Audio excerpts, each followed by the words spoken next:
Peter approached Jesus and asked him, "Lord, if my brother sins against me, how often must I forgive him? As many as 7 times?" Jesus answered, "I say to you, not 7 times, but 77 times." Saint John Chrysostom, in commenting upon this passage, explains that 77 times was a way of saying always. In other words, Jesus was not giving a specific number to the times we must forgive.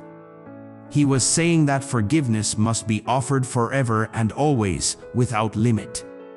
This is the depth of forgiveness offered to us. This passage also shows the contrast between the human tendency towards forgiveness and God's. Peter, no doubt, must have thought that he was being generous by asking if he should forgive his brother as many as 7 times. Perhaps he thought Jesus would be impressed by this apparently generous suggestion. But the infinite mercy of God can never be outdone. There is simply no limit to the mercy of God, and therefore, there must be no limit to the mercy we offer others.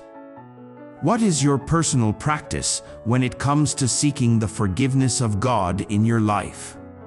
And what is your practice in regard to offering forgiveness to another?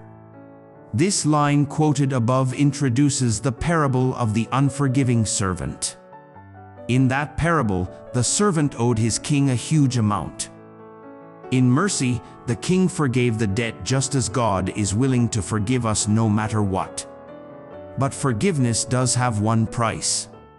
The price is that we must also forgive others to the same extent. Thus, when the servant who was forgiven a huge amount later sees one of his servants who owed him a much smaller amount, he demands the debt be paid in full. The result is that the king hears of this and withdraws his mercy, requiring the servant to pay him back in full. This tells us that forgiveness is not an option unless we are perfect and owe no debt to God. Of course, if anyone thinks that, then they are not living in reality. As we read in the letter to the Romans, all have sinned and fall short of the glory of God. As a result, it is essential that we offer forgiveness always and everywhere, without condition, without limit, and without hesitation. How easily do you do this? How fully do you forgive? One of the hardest persons to forgive is the one who has no sorrow for their sin. When this happens, it is easy to justify our condemnation of them. One thing that might be helpful to reflect upon if you are currently withholding forgiveness from another and remain angry, bitter, or hurt is that your lack of forgiveness does more damage to your own soul than to theirs. By refusing to forgive, you do immeasurable damage to your soul and to your relationship with God. Remaining angry and hurt only leads to more anger and hurt. It leads to vengeful thinking and even acting. And that is a sin for which you will be held accountable.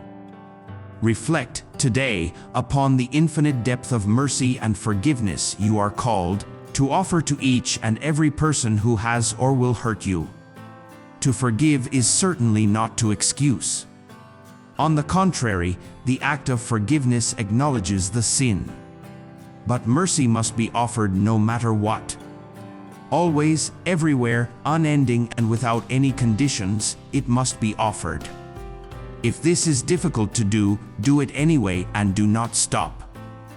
Doing so will not only help the sinner, it will also open the gates of mercy from God in your life. My forgiving Lord, your mercy is infinite and unfathomable. You desire to forgive every sin in my life and to restore me completely to a life of perfect union with you. I accept this gift of forgiveness in my life.